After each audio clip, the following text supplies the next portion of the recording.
Olaf šogad spēlē pirmo reizi virslīgas play-offos. Kādas sajūtas? Tas ir, nezinu, es jau pirmo reizi saskaros to, ka es spēlēju play-offos, un man tas ir kaut kas jauns, un kaut kādas lietas nāks klāt atkal no play-offiem un iegūšu pieredzi.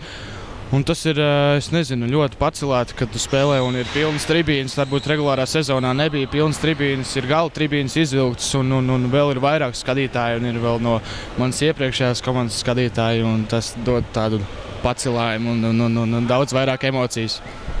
Runājot pie iepriekšējo komandu, abi divi šogad sākat play-offus pret savu bijušo komandu. Kādas ir sajūtas stāties pretī bijušajiem cīņu briedriem? Ir interesanti uzspēlēt ar cilvēkiem, ar kuriem tu ikdienā esi kopā, satiecies ikdienā skolā, jebkur uz ielas kaut vai visi ir čomi, visus tu pazīsti, pat radinieki spēlē.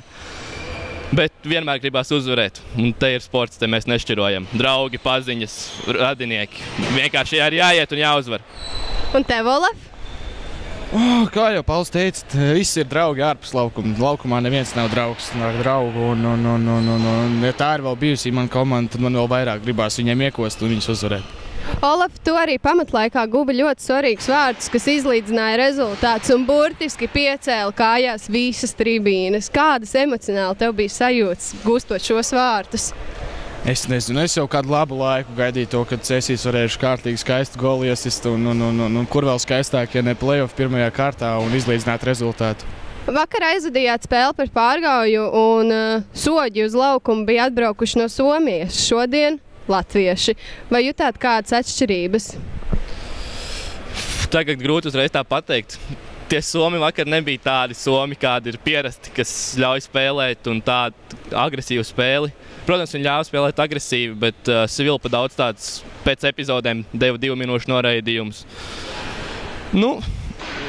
Latviešu soģi ir latviešu soģi. To jau mēs paši redzam. Es nezinu, man savukārt liekas tā, ka to, ko mums atļauj darīt latviešu tiesneši, to neļauj viņi darīt.